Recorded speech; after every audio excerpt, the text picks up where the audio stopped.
अस्सलाम वालेकुम। आफाक फारूकी कम्युनिटी के प्रोग्राम के साथ आपके सामने हूँ। मौजू मेरा अपना है। कोशिश करेंगे कि पीएजीएच पे भी थोड़ी सी बात करें, मगर उससे पहले न्यूयॉर्क में एक बहुत खूबसूरत वाक़या हुआ है जिस पर मैं बहुत खुश हूँ कि मेरे दोस्त भी हैं। मैं उन्हें बचपन से उन्हें बचपन से यूँ जानता हूँ कि उनके बचपन से जानता हूँ कि पले बड़े जवान यहीं हुए हैं, वकील हैं और मगर प्योर पाकिस्तानी हैं। उनकी चलत फिरत, उनकी पंजाबी, उनकी उर्दू, उनके मुहावरे, लगता नहीं है कि वो यहीं पले बड़े हैं। मगर हम उस पर गुफ्तगू का आगाज़ करें। पहले जिन लोगों ने चैनल सब्सक्राइब नहीं किया है वो चैनल सब्सक्राइब कर लें। धीरे धीरे red button, only you have to push it, कि मेरी भी हौसला अफजाई होगी और आपको भी अगर प्रोग्राम अच्छा लगेगा तो नोटिफिकेशन मिलता रहेगा। तो मैं जिक्र कर रहा था हमारी कम्युनिटी के, न्यूयॉर्क कम्युनिटी के बहुत मशहूर लॉयर हैं शहरयार। लॉन्ग आइलैंड में रहते हैं, जैक्सन हाइट पे भी ऑफिस है और हिक्सफील्ड के पास भी उनका एक ऑफिस है लॉन्ग आइलैंड में। उन्हें पहली बार एवर इन द हिस्ट्री कहना चाहिए रिपब्लिकन पार्टी ने नासो काउंटी का वाइस चेयरमैन मुकर्रर किया है। वाह, such a big news, never happened before. मैं आप लोगों को पहले बता चुका हूँ कि 9/11 के बाद पाकिस्तानियों की अक्सरियत जो पहले 9/11 से पहले डेमोक्रेट नहीं बल्कि रिपब्लिकन हुआ करती थी और मुसलमान भी, मगर इनसिक्योरिटी ने 9/11 के बाद रातों रात मुसलमानों को डेमोक्रेट बना दिया। मेंटली तो हम बुनियादी तौर पे नज़रियाती लोग तो हैं ही नहीं ना। वो मज़हब के नाम पे थोड़ा सा एक जो रिलेशन बनता था, रेलिवेंट थे, तो वो रिपब्लिकन से थे। उसके बाद खाल ही कहीं रिपब्लिकन पाकिस्तानी है, मगर मैंने नहीं सुना कि इतने बड़े डेजिग्नेशन पर हों। तो शहरयार जो हैं लॉन्ग आइलैंड में ही रहते हैं और उन्होंने एक साउथ एशियन क्लब बनाया रिपब्लिकन पार्टी का, जो और इम्पॉर्टेंट बात है, जिसे वो चलाएंगे। और रिपब्लिकन पार्टी की अप्रूवल के साथ उन्होंने साउथ एशियन क्लब बनाया जिसमें इंडियन, पाकिस्तानी, बांग्लादेशी, श्रीलंकन सभी यकीनन शामिल होंगे।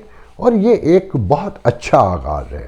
तो ध्यान में रखें कि न्यूयॉर्क का जो सबर्ब है वहाँ रिपब्लिकन बहुत इन्फ्लुएंस करते हैं। नासा काउंटी में अक्सर व बेशतर जो चीफ एग्जीक्यूटिव है, अभी मंगानो से मुझे ताज़े का तो नहीं पता जो करंट है, पिछले जो थे वो रिपब्लिकन पार्टी से थे। उससे पहले हमारे टॉम साजू जो अब कांग्रेस में डेमोक्रेट, वो रह चुके हैं और इस दफ़ा वो कांग्रेस की सीट बहुत मुश्किल से जीते हैं। तो रिपब्लिकन का असर बहुत ज़्यादा है और इन्फ्लुएंस बढ़ रहा है। अच्छा, मैं यहाँ पर यह भी कहता चलूँ, पहले मैं कुछ कहने से पहले मैं आपको ये वीडियो दिखाना चाहता हूँ। प्लीज़ ये video. Shahryar Chowdhury as the vice chairman of this party.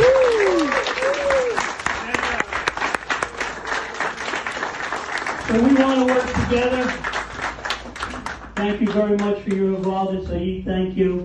Ladies and gentlemen, if you go home tonight and you think about it, you think what's important to your families, to you and your families, you think about what the Republican Party stands for. I'm sure that come November 2nd, when you went to that polling place, you'll be voting for Annie Donnelly for district attorneys, for Kate Murray for town clerk if you live in Hempstead, county controller for Lane Phillips. And most importantly, if you have any questions between now and then, here's the man you call, the newest vice chairman of our party. Congratulations.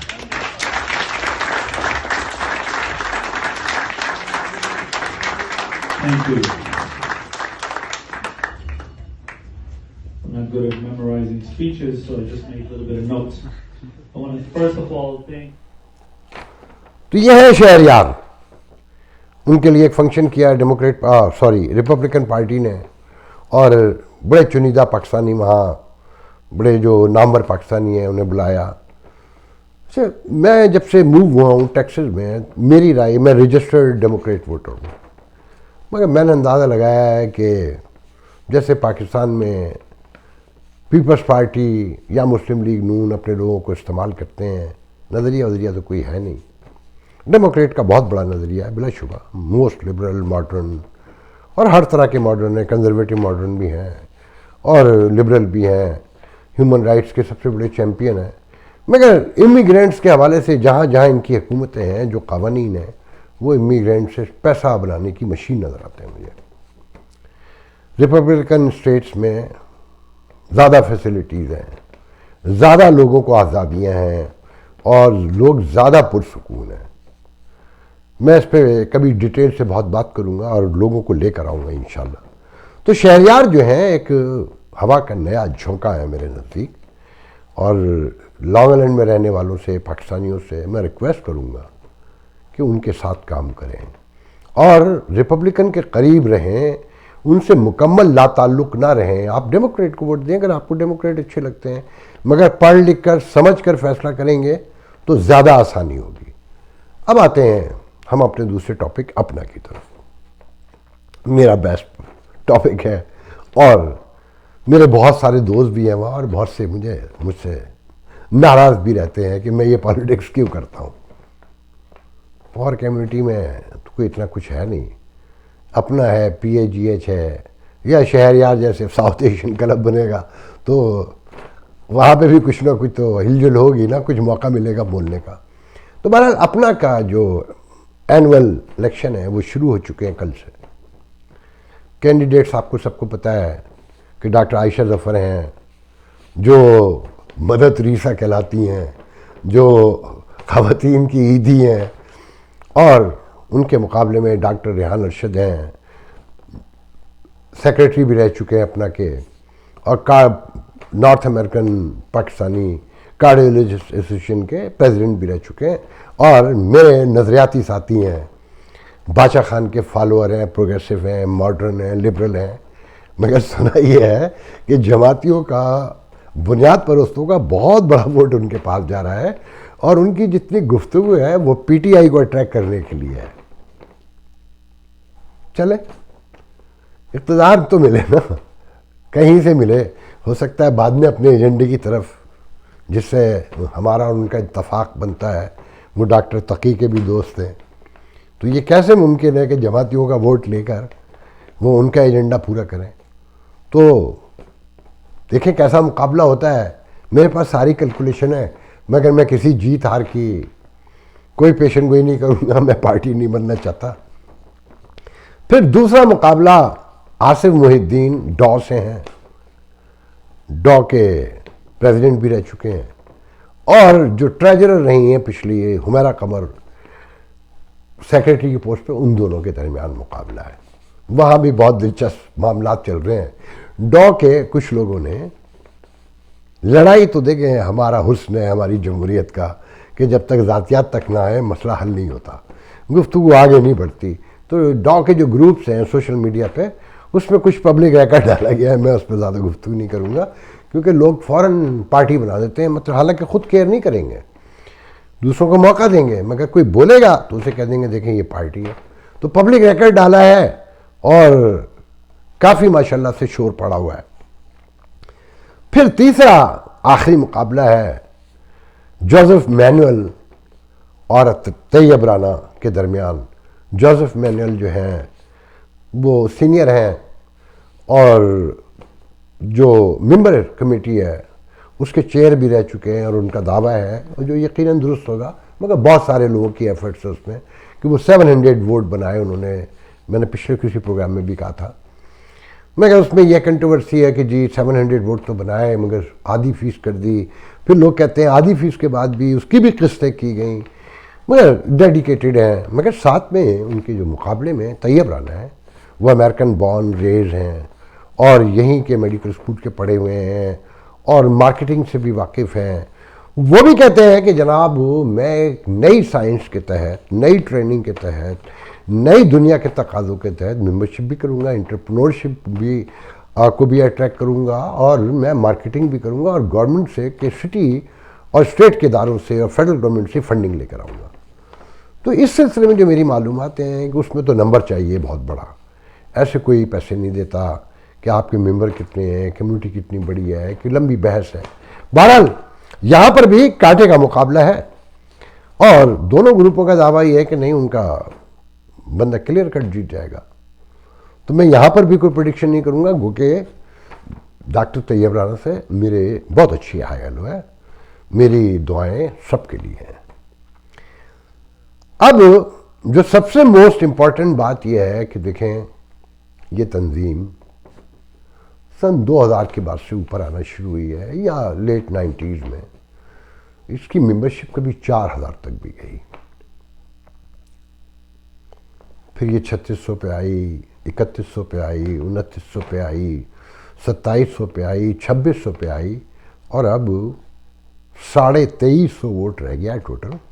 और इस 2350 vote में जो life time member हैं उसमें से कहते हैं 400 से 500 लोग मर चुके हैं, क्योंकि ये बैक लेट 70s से ऑर्गेनाइजेशन है और उस वक्त से लाइफ मेंबरशिप भी बन रही है।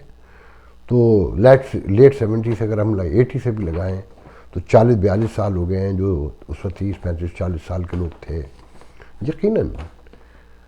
तो जो इसकी असल मेंबरशिप बताई जाती है वो कहते हैं अब 1700-1800 रह गई है टोटल। अगर नया ब्लड नहीं आया, जिस पर बिल्कुल काम नहीं हो रहा, और नया ब्लड भी कौन सा, जो अमेरिकन रेज बॉर्न और ग्रेजुएट फ्रॉम यूएस, कनाडा और कैरेबियन और फ्रॉम पाकिस्तान और यूरोपियन कंट्रीज। मतलब मैं अपने तौर पे दर्जनों लोगों को जानता हूँ, बच्चों को मेरे अपने अराउंड में हैं जो यहाँ से भी हैं। देखें, यहाँ 158 मेडिसिन के प्रोग्राम हैं, 38 डीओ के प्रोग्राम्स हैं, और हर प्रोग्राम में पाकिस्तानी बच्चे मौजूद हैं। मगर हमारी जो ये खूह है कि हम बच्चों को आगे नहीं आने देते। अब इसमें देखना यह कि इन बच्चों को अट्रैक्ट कौन कर सकता है, ये एक मेजर सवाल है। और अगर इन बच्चों को अट्रैक्ट नहीं किया तो ये ऑर्गेनाइजेशन आज सुन ले बहुत बहुत बहुत कायम रही तो 15-20 साल रह जाएगी। लोगों की दिलचस्पी तो वैसी कम होती जा रही है। फिर पैंडेमिक ने नुकसान भी पहुंचाया। ठीक है कि मेंबरशिप आप इस वक्त तो कह सकते हैं कि पैंडेमिक की वजह से प्रॉब्लम है, मगर उससे पहले भी आपके हालात कुछ ज़्यादा अच्छे नहीं थे। तो इस पर काम करने की ज़रूरत है। वो कहते हैं, हम कहा जाता है ना कि डेमोक्रेसी ये है कि इक़्तिदार ही नहीं, अपोजिशन में भी अपना किरदार, अपना रोल पूरा निभाना चाहिए। बेहतर ये होगा कि सब मिलकर काम करें और अपना माइंड सेट चेंज करें, यंग्स को लेकर आएँ। जो नामा है वो कहीं वजूद ही नहीं रखती है। ये जो पाकिस्तान के स्टाइल में से चलाया जा रहा है कि ये एक प्रोफेशनल ऑर्गेनाइजेशन है, मगर इसे पॉलिटिकली चलाया जा रहा है। अब वो एथिक्स आप लोगों ने खुद बनाए थे ना, 90% वो मेरी इत्तला के मुताबिक सबको ही फाइन हो चुका है। मैं नाम नहीं लूँगा, तकरीबन सबको फाइन हो चुका है। और अच्छा ही हुआ, क्योंकि एक ने तय किया था, जब सबसे पहले जैसे हुआ था, उसने तय कर रखा था कि अगर अकेला मुझे हुआ है तो बाद में डिस्क्रिमिनेशन का शुरू होता। वो तो आपने बड़ा अच्छा फैसला किया। खैर, मैं आगे बढ़ता हूँ, इस गुफ्तगू को थोड़ा सा आगे और बढ़ाते हैं कि देखें, आप लोगों को काम करना पड़ेगा। अगर आप लोगों ने काम नहीं किया और अपने बनाए हुए उसूल तोड़ते रहे, कॉन्स्टिट्यूशन में चेंजिंग कुछ भी कर रहे हैं, मगर चेंजिंग के हिसाब से फॉलो नहीं करेंगे, कॉन्स्टिट्यूशन जो ज़ियाउल कहता था ना कि किताब एक ताक में रखी हुई किताब है, तो वैसे ही होगा। अब आप एक डिबेट हुई, फिर कहा कि नहीं जनाब 3 डिबेट होंगी, फिर एक कैंडिडेट ने कह दिया कि मैं तो जा रहा हूँ पाकिस्तान, इसलिए बस एक ही रहेगी, तो 2 कैंसिल करना पड़ गई। तो अपने लिखे को फॉलो करें, जो लिखा है उसे फॉलो नहीं करेंगे। और ग्रुप, सियासी ग्रुप हो, ज़ातियात बेस्ड ग्रुप नहीं होने चाहिए। अब आखिरी बात, मेरे दोस्त हैं सारे वो, मगर मुझे कहने दीजिए, यूनाइटेड अपना वॉच डॉग के तौर पर आई कि ये वॉच डॉग होगा, ये चेक एंड बैलेंस होगा, मगर क्या हुआ, सब बड़े उसके छोड़ गए, नाराज हो गए। मैं नाम नहीं लेना चाहता किसी का, मतलब अभी बैठे भी नहीं थे कि खड़े हो गए। तो सुना है कि डॉक्टर मकसूद तो गायब हो गए, वहाँ नज़र नहीं आ रहे हैं। वो 2 मुजाहिद लगे हुए और सारे एक एक करके छोड़ के जा रहे हैं। तो इलेक्शन को इलेक्शन समझें, ये 1 साल का खेल होता है, इससे आगे कुछ नहीं है। और जो वॉच डॉग है वो पार्टी नहीं बन सकता, उसे वॉच डॉग रहना चाहिए। तो अपने कियो को फॉलो किया करें, उसे ऑनर करें, रिस्पेक्ट करें। आज के लिए इतना बहुत है। इंशाल्लाह अगले हफ्ते के प्रोग्राम में फिर आपसे बात होगी अपना पर। कल मैं प्रोग्राम करूंगा PAGH पर, तो वहाँ की दिलचस्प खबरें जरूर सुनाऊंगा। अल्लाह हाफिज़।